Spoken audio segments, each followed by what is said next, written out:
Hare Krishna, everyone. Welcome to today's class. Then let's begin.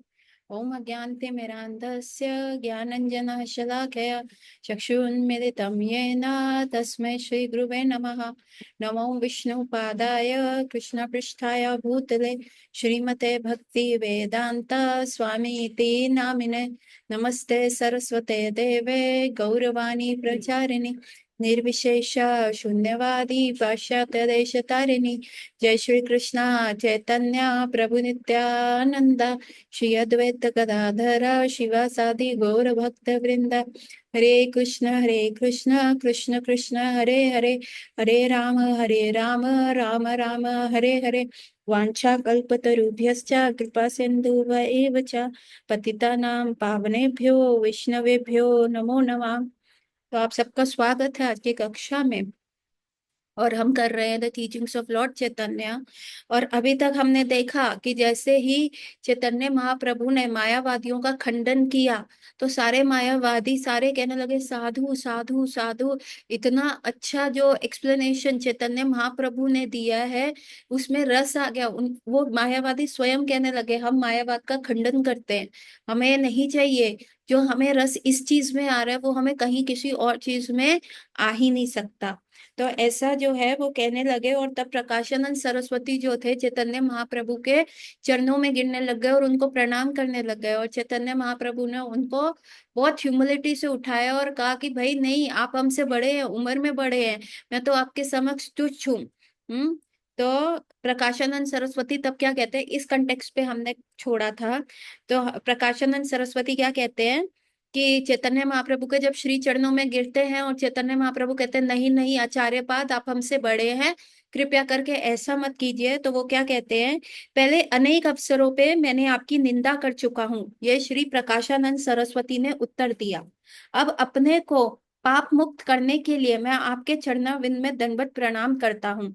तदुपरांत उन्होंने वैदिक शास्त्रों में से एक श्लोक उद्धृत करते जिनके अनुसार परम ईश्वर भगवान श्री कृष्ण का अपराध करने से मुक्त जीव भी माया के बंधन में आ जाता है।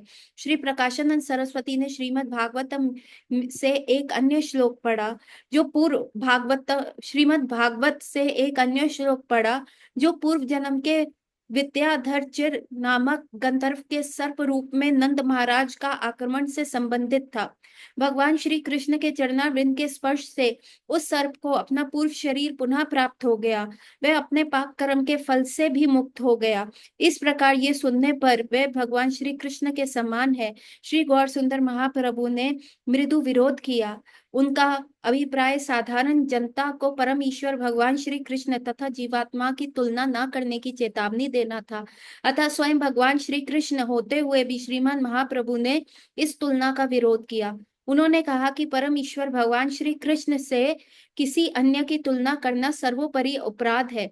श्री गौर सुंदर चैतन्य महाप्रभु का ये नित्य उपदेश था कि भगवान विष्णु सबसे महान है और महान से महान होने पर भी जीव नगण्य है।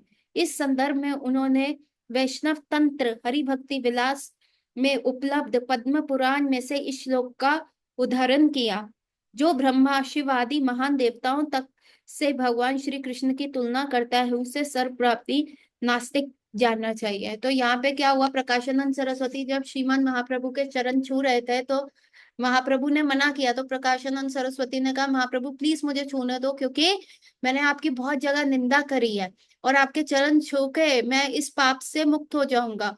क्योंकि यदि कोई निंदा करता है किसी भी प्रकार से तो वो चाहे मुक्त जीव क्यों ना हो, वो भी माया के बंधन में पड़ जाता है। इसीलिए आप मुझे कृपया करके अपने श्री चरणों को टच करने दीजिए, ऐसा प्रकाशानंद सरस्वती कहने लगे। और फिर उन्होंने भगवतम में से श्लोक किया कि किस प्रकार से एक जो सर्प था, एक बार क्या हुआ, ये सारे नंद बाबा और सब तीर्थ के लिए जा रहे थे तो ये वन में से गमन कर रहे थे तो नंद बाबा सब सो रहे थे।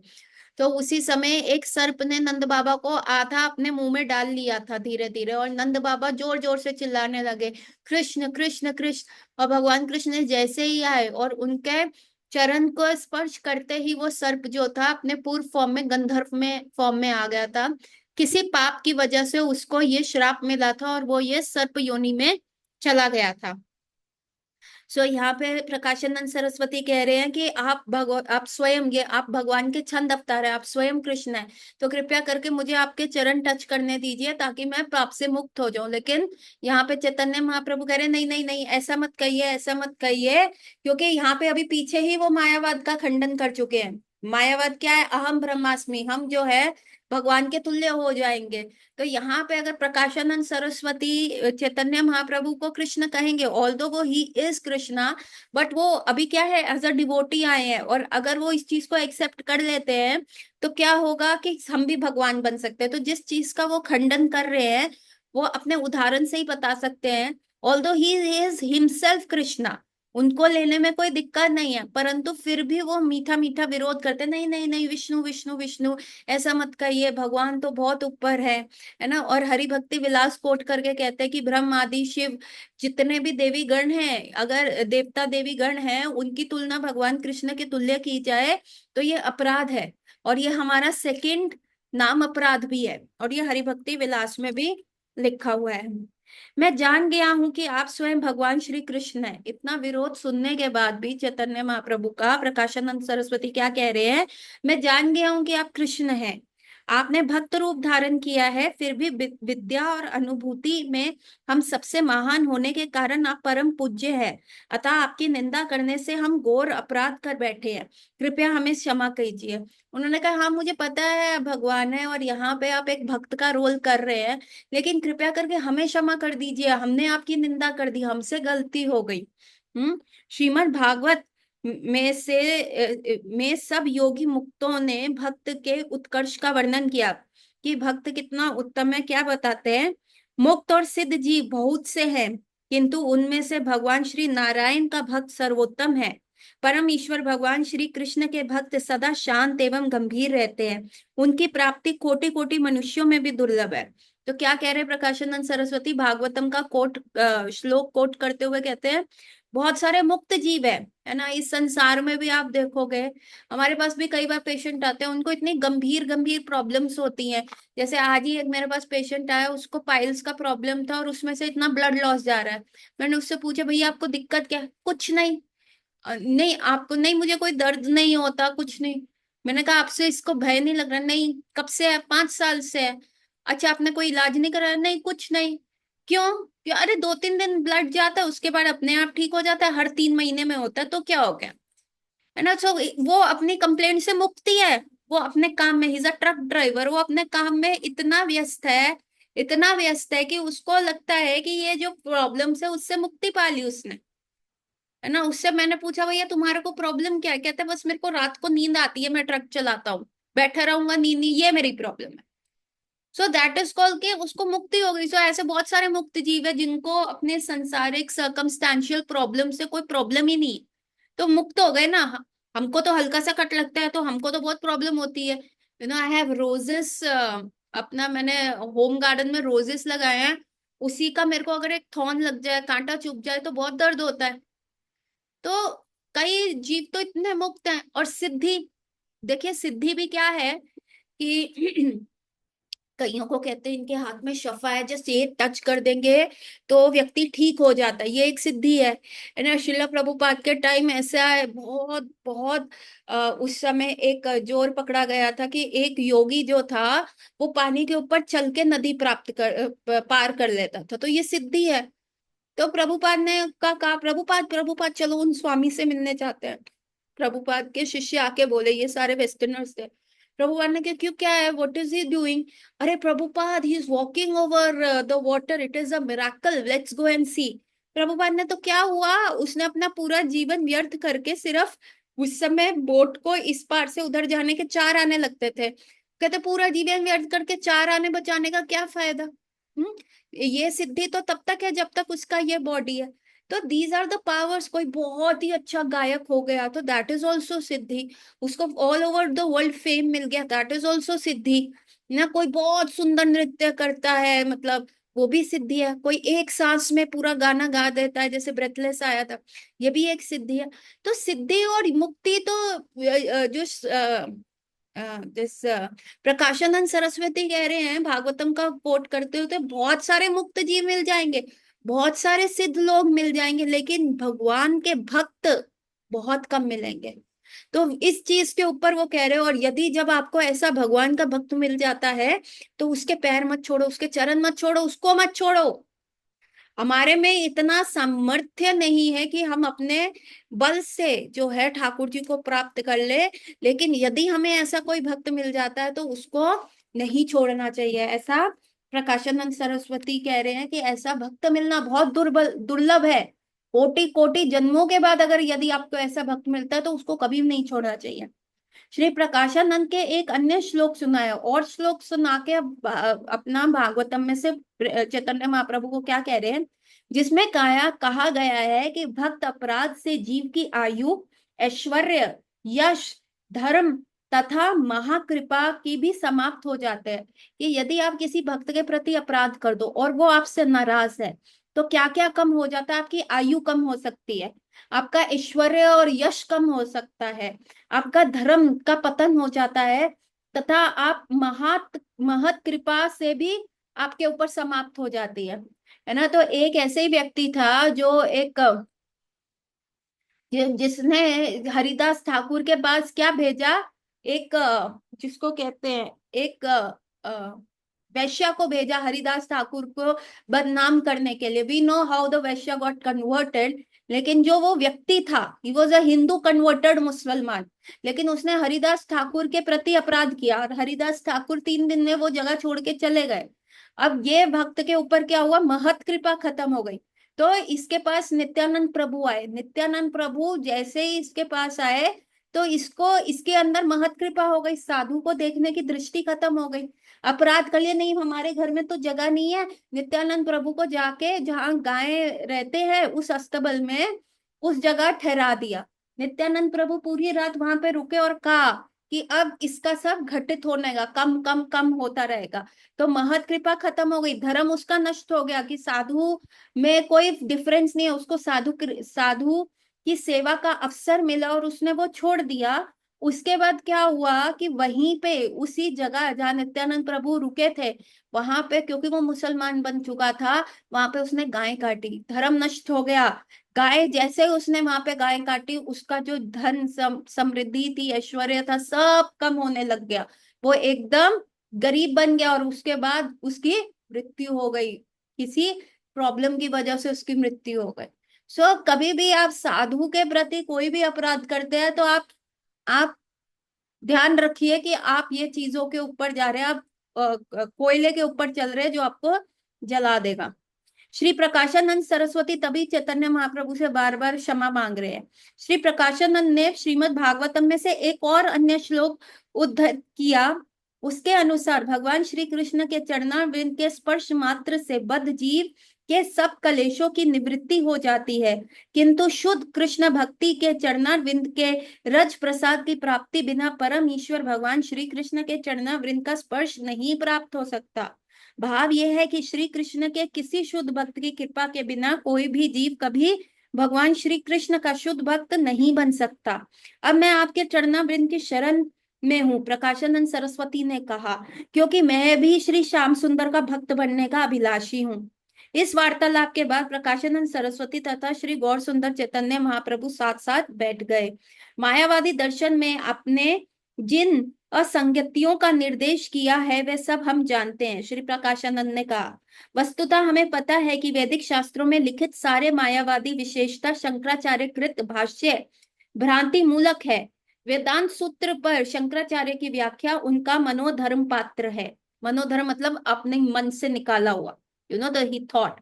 सो अभी क्या होता है कि चैतन्य प्रकाशानंद सरस्वती यही कह रहे हैं कि देखिए, मेरे को कृष्ण की कृपा भी नहीं मिलेगी यदि मुझे कृष्ण के भक्त का संग नहीं मिला, अगर कृष्ण के भक्त की चरण धूलि नहीं मिली, भगवान आपको कभी कृपा नहीं देंगे। God does not know you at all.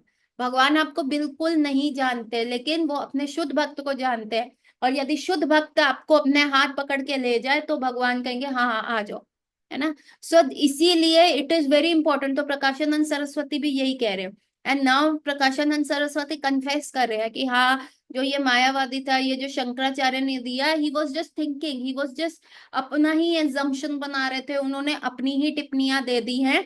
ये भ्रांति है, ये गलत है, हम ये जान गए हैं।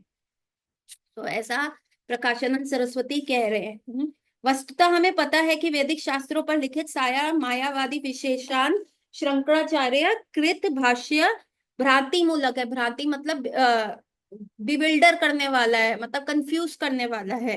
वेदांत सूत्र पर शंकराचार्य की व्याख्या उनका मनोधर्म पात्र है, मतलब अपने लॉजिक से उन्होंने लिख दिया। अपने वेदांत सूत्र तथा उपनिषद के सूत्रों की व्याख्या अपनी कल्पना के अनुसार न करना उनकी यथार्थ व्याख्या प्रस्तुति है। अतः आपकी व्याख्या के श्रवण का अवसर प्राप्त होने के हमें प्रसन्नता है।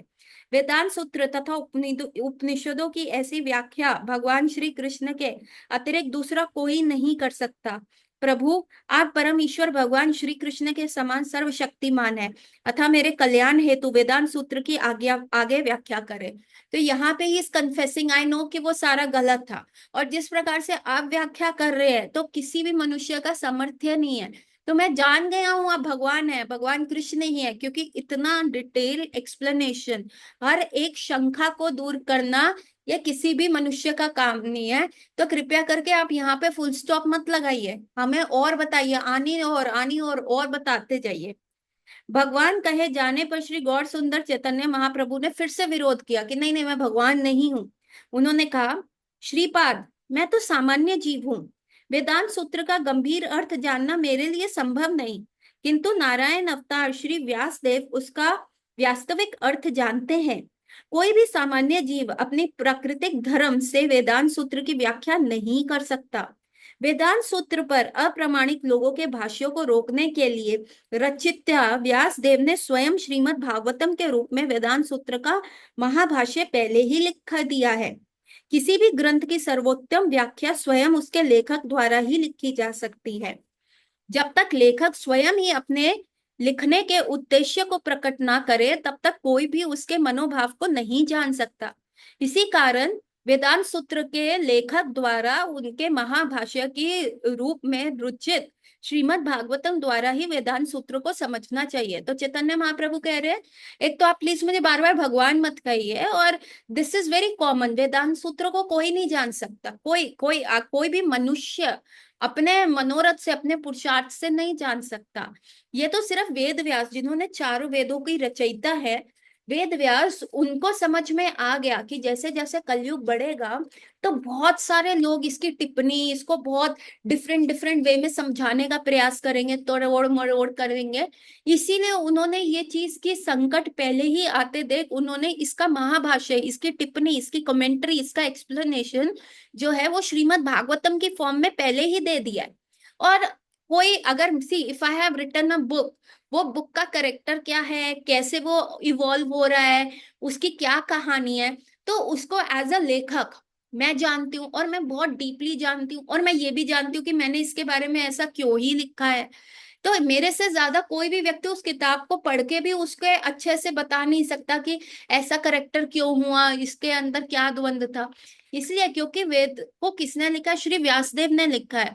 तो यहाँ पे चैतन्य महाप्रभु यही कह रहे हैं कि व्यासदेव ने जो लिखा है, तो इससे अच्छी कमेंट्री कोई नहीं दे सकता, क्योंकि लेखक ही खुद ही एक्सप्लेन कर रहा है कि ऊपर लिखी हुई पंक्तियों में मेरे कहने का अर्थ क्या है।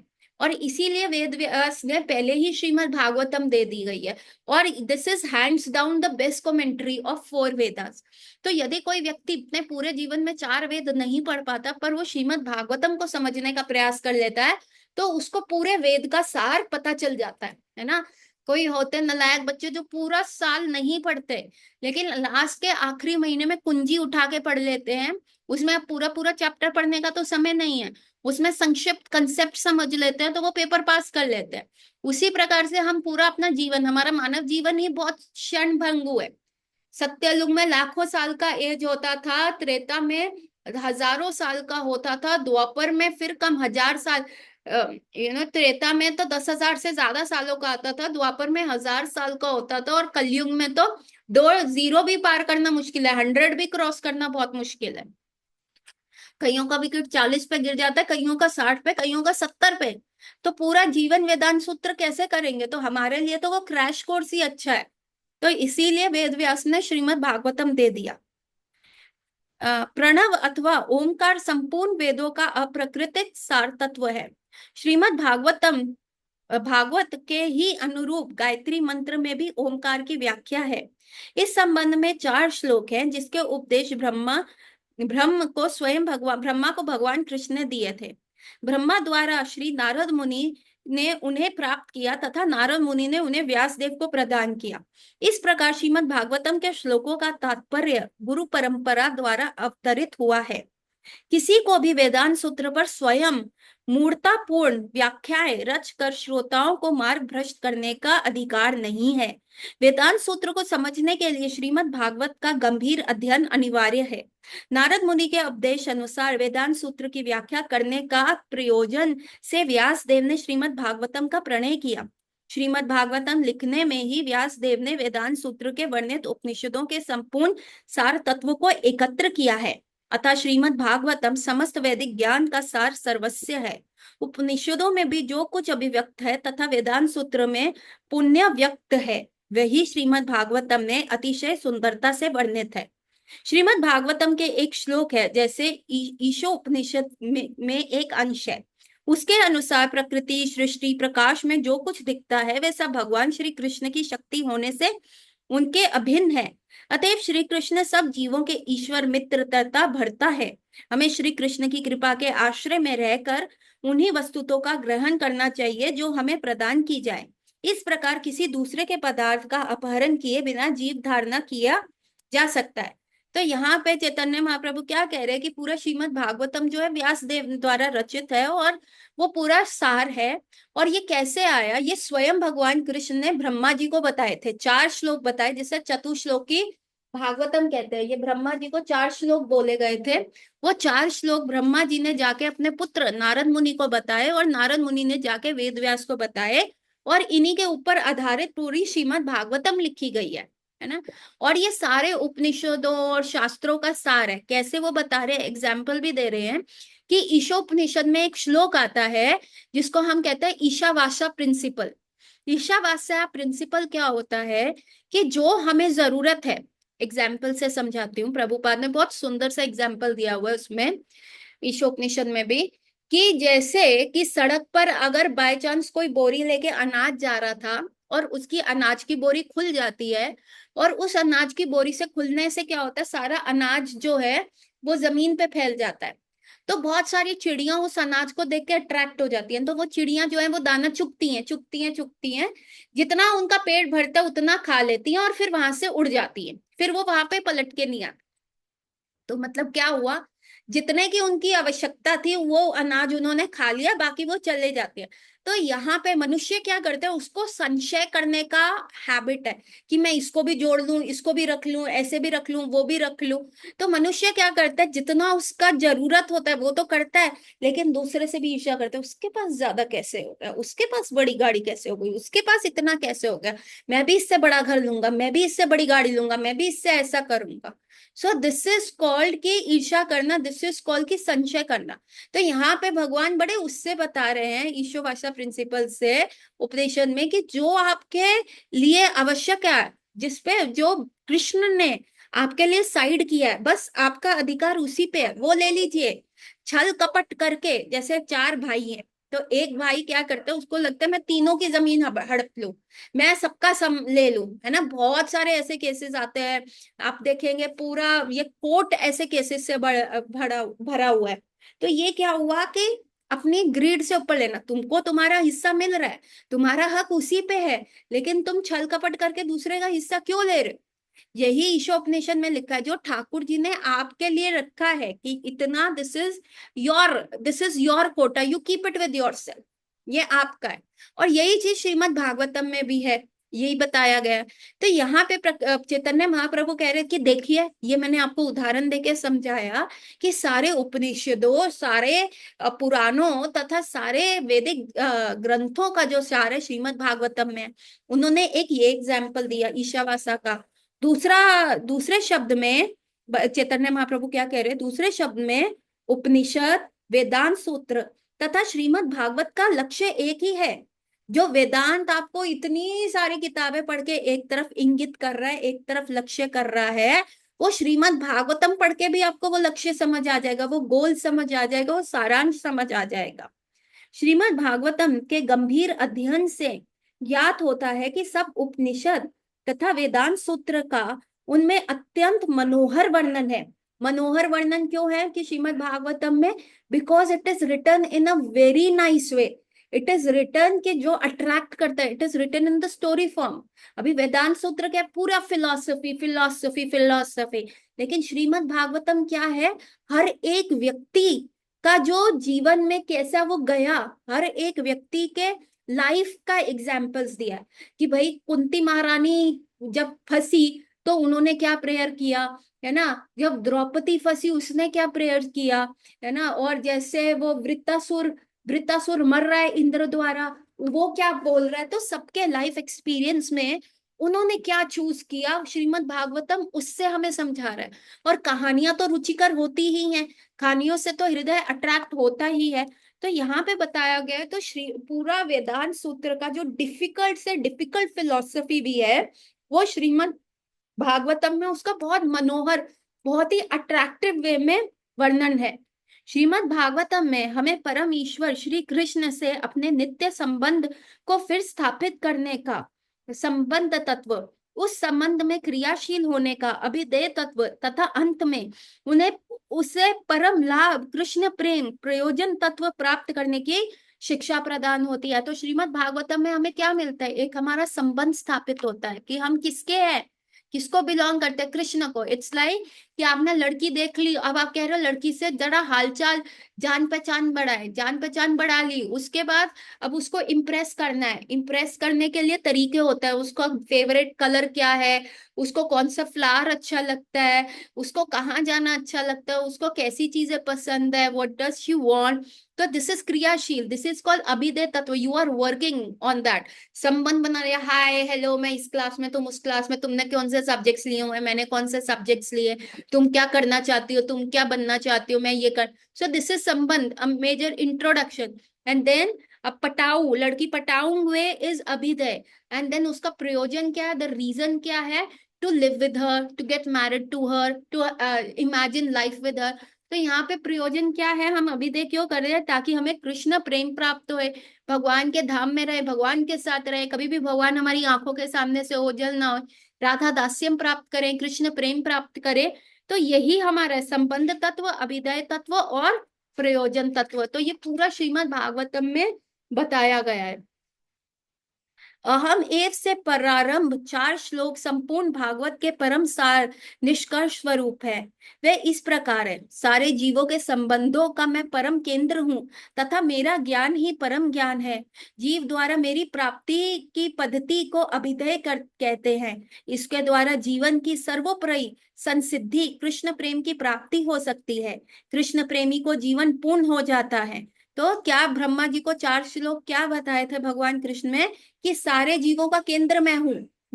एवरीवन, जो लोग ढूंढ रहे हैं, हैप्पीनेस को ढूंढ रहे हैं, यार मुझे बड़ा घर मिल जाएगा तो आई विल बी हैप्पी, मैं बहुत फेमस हो जाऊंगा तो शायद आई विल बी हैप्पी, क्या पता इस लड़की से मेरा विवाह हो जाए तो आई विल बी हैप्पी, क्या पता मेरी बहुत बड़ी जॉब मिल जाए, आई विल बी हैप्पी, मेरे बच्चे हो जाए, आई विल बी हैप्पी। तो हम क्या ढूंढ रहे हैं, हम ये सारी चीजें देख रहे हैं, लेकिन actually when we will be happy when Krishna, क्योंकि वही हमारा केंद्र है, वही हमारा जिसको कहते हैं he is the centre which we are looking for. लेकिन हम क्या करते हैं, तो यहाँ भगवान खुले बोल रहे, सारे जीवों का केंद्र मैं हूं, और मेरे ज्ञान को प्राप्त करना, कि मेरे को कैसे प्राप्त किया जाए, यही जो है, यही परम ज्ञान जो है, वही उत्तम ज्ञान है। आप चाहे इस संसार का जितना भी ज्ञान प्राप्त कर लो, लेकिन यदि आपने ये ज्ञान नहीं प्राप्त किया तो श्रम एवं केवलम, आपने केवल अपना समय नष्ट किया है, सिर्फ अपना पसीना बहाया है व्यर्थ में, उसका कोई भी आपको लाभ नहीं मिला। और जीव द्वारा मेरी प्राप्ति की पद्धति को अभिदय कहते हैं। तो मतलब आपको जीवन कैसे जीना है, आपको जीवन ऐसे जीना है कि आपको भगवान को पटाना है ना। So that is the thing, आपको किसी और को नहीं पटाना, आपको अपने दुश्मनों के साथ दुश्मनी, अपने फ्रेंड्स को pleasing, you know pleasing is also disease, इधर उधर प्लीजिंग नहीं करना, आपको किसको पटाना है, you have to put out the source and that is Shri Krishna, and that is the way of living, है ना। लोग कहते हैं what is the way of living, कैसे हम जिए, the only way of living is to get Krishna, to create that relationship with Krishna. है ना। सो ये अभिधेय कहते हैं। इसके द्वारा जीवन की सर्व सिद्धि प्राप्त होती है कृष्ण प्रेम। एंड अल्टीमेट गोल क्या है? कृष्ण प्रेम की प्राप्ति होती है। उसके बाद once you get that, you will be in the joyous state, आप आनंद की स्थिति में रहेंगे। और उस आनंद की स्थिति में जब आप रहेंगे, उसके बाद आपको कुछ भी प्राप्त करने की इच्छा नहीं होगी। सो दैट आनंद की स्थिति हमें प्राप्त करनी है। इसके द्वारा जीवन की यही है, कृष्ण प्रेम का जीवन पूर्ण हो जाता है, क्योंकि उसके बाद आपका जीवन जो है कंप्लीट हो जाएगा। उसके बाद आपको कुछ किसी भी चीज की जरूरत नहीं होगी, एवरीथिंग यू विल गेट, है ना। इन 4 श्लोकों की व्याख्या श्रीमद् भागवतम में विद्यमान है। श्री गौर सुंदर चैतन्य महाप्रभु ने इनके सिद्धांतों का संक्षिप्त वर्णन किया है। उन्होंने कहा है कि भगवान श्री कृष्ण के स्वरूप, उनकी स्थिति, अप्रकृत गुणावली, लीला विलास तथा षड ऐश्वर्य को कोई जान नहीं सकता। इसका ज्ञान मनोधर्म अथवा भगवत कृपा प्राप्त परम सौभाग्यशाली जीव ही इन व्याख्याओं को समझ सकते हैं। कि ये भगवान को जानना is very difficult, very very difficult. You can know everything, है ना। दे से कि इस संसार के सारे जितने भी समुद्र हैं, उनके पानी को इंक बना लो, और जितनी भी अर्थ है उसको पेपर बना लो, और उसके बाद भगवान के द्वारा आप उनकी गुणावली को लिखो कि भगवान ऐसे हैं, ये है, तो वो पानी की इंक खत्म हो जाएगी, वो पेपर कम पड़ जाएगा, लेकिन भगवान के गुण नहीं खत्म होंगे। ऐसा भी कह सकता है, जितने आकाश में सितारे हैं एक बार को उनकी गणना हो सकती है, जितना बीच के ऊपर रेत है उसके एक एक कण की गणना हो सकती है, लेकिन ठाकुर जी के गुणों का बखान कभी भी समाप्त नहीं कर सकता, उनकी गणना आप कभी भी नहीं कर सकते। और कहा गया है कि अनंत कोटि काल से जो है ये अनंत शेष भगवान की व्याख्या अपने कोटि कोटि मुखों से कर रहे हैं, और 4 कुमार को सुना रहे हैं, अनंत कोटि काल से लगे हुए हैं, और आज तक भी वो व्याख्या, वो गुणावली खत्म नहीं हो सकती, हो चुकी है। लेकिन ऐसे कुछ सौभाग्यशाली भक्त हैं जो भगवान उनको शक्ति देते हैं, जो भगवान के परम पार्षद है, जो भगवान के शुद्ध भक्त है, उनको वो भगवान को जान सकते हैं। तो हमें उनकी शरण लेनी चाहिए। भगवान श्री कृष्ण प्राकृतिक सृष्टि के पूर्व विद्यमान थे, अतः प्राकृतिक तत्व प्रकृति तथा जीवात्माओं का उन्हीं से उद्गम हुआ है। प्रलय के बाद श्री कृष्ण उनके आश्रय होंगे। सृष्टि प्रकाश के समय वे ही इन पोषण करते हैं। वस्तुतः हमारी दृष्टि में आने वाली सब अभिव्यक्तियां उनकी बहिरंगा शक्ति का कार्य है। परम ईश्वर भगवान श्री कृष्ण द्वारा इस बहिरंगा शक्ति का आकर्षण करने पर सब तत्व उनमें प्रविष्ट हो जाते हैं। चतुश्लोकी के प्रथम श्लोक में अहम शब्द की 3 बार आवृत्ति की गई है। भगवान श्री कृष्ण अपनी अंतरंगा, बहिरंगा, तटस्था तथा संबंधित शक्तियां प्राकृतिक जगत तथा जीवात्माओं के स्वामी हैं। बहिरंगा शक्ति माया के गुणों के रूप में प्रकाशित होती है। वैकुंठ जगत में जीवात्मा के स्वरूप को जाने वाली वस्तुतः वे विद्यम अर्थात पूर्ण ज्ञान को समझ सकता है। केवल माया तथा बद्ध जीव को देखने से कोई परम ईश्वर भगवान श्री कृष्ण को नहीं जान सकता, परंतु पूर्ण ज्ञान होने पर वह माया मुक्त हो जाता है। कुछ लोग कहते हैं कि चंद्रमा सूर्य प्रकाश को प्रतिबिंब करता है, सूर्य बिना चंद्रमा कुछ भी प्रकाशित नहीं कर सकता।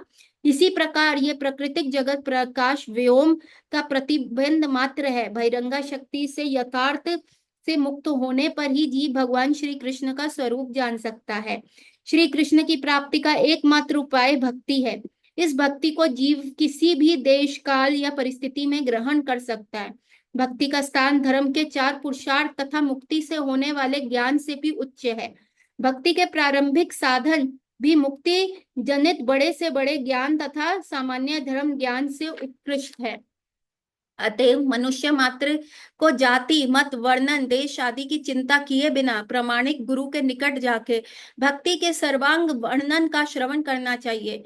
जीवन का यथार्थ उद्देश्य है अपने सोए कृष्ण प्रेम को जागृत करे। वस्तुतः ये हमारी परम आवश्यकता है। कृष्ण प्रेम प्राप्ति की पद्धति को श्रीमद् भागवतम में वर्णन है। एक ज्ञान होता है और दूसरा विज्ञान होता है। गुरु से प्राप्त शिक्षा की अनुभूति का पूर्ण विज्ञान की प्राप्ति होती है। तो यहाँ क्या बोला हुआ है कि देखिए भगवान कृष्ण ने जो ये बनाया है, दे आर थ्री शक्ति, एक है बहिरंगा शक्ति माया शक्ति, एक है अंतरंगा शक्ति और एक है जीव शक्ति। तो क्या है, ये सब जो है इन सब के स्वामी कौन है, भगवान है।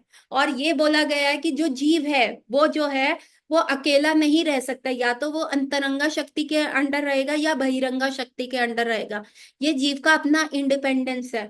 लेकिन अगर जीव जो है बहिरंगा शक्ति के अंडर आता है और वो सोचता है मैं ये संसार देख लूं, मैं ये अपना जीव देख लूं, माया देख लूं, क्या वो मुक्ति समझ पाएगा? नहीं, वो कभी भी नहीं समझ पाएगा। मुक्ति समझने के लिए उसे सबसे पहले अंतरंगा शक्ति के जाना पड़ेगा, भगवान को समझना पड़ेगा, भक्ति करनी पड़ेगी। और यदि वो भक्ति नहीं करता, यदि कृष्ण को नहीं समझता, तो उसका जीवन क्या है, वो व्यर्थ है ना। तो हमारा जीवन का लक्ष्य क्या है कि इस बहिरंगा शक्ति से हमें मुक्त होना है, मुक्त होके भगवान कृष्ण की शरण लेनी है। और ये कैसे होगा, वो तभी होगा जब हम किसी गुरु के अंडर जाएंगे, किसी गुरु को हम सरेंडर करेंगे, है ना। जब हम गुरु को सरेंडर करते हैं तो वो हमें ये ज्ञान देते हैं। और जब गुरु की कृपा, गुरु की सेवा, सी वन इज ज्ञान, किताबों में से भी ज्ञान मिलता है ना। आप लेक्चर सुन रहे हैं उससे भी ज्ञान मिलता है।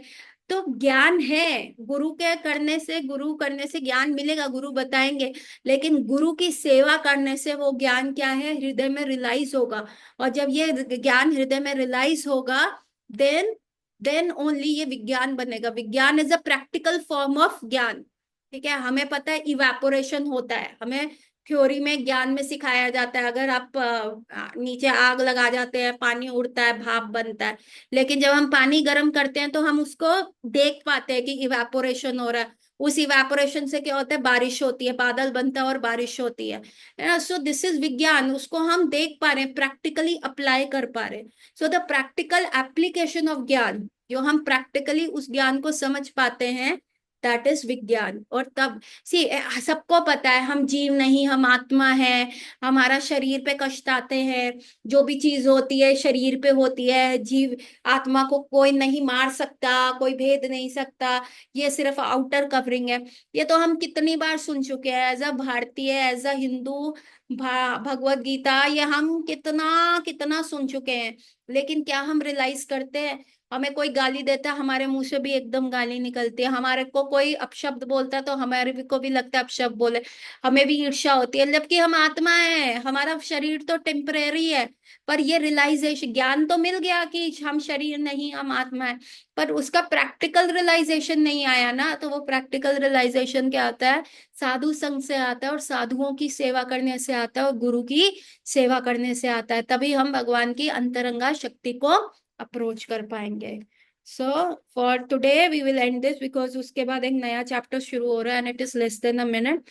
सो अगला चैप्टर है वेदांत सूत्र के अध्ययन का प्रयोजन क्या है, कि इतना हम मेहनत कर रहे हैं इन सारी चीजों का, तो अल्टीमेटली हमें मिलेगा क्या। तो ये हम कल करेंगे, please join on time. So गौर रात्रि everyone, Hare Krishna, we will meet tomorrow. Hari बोल।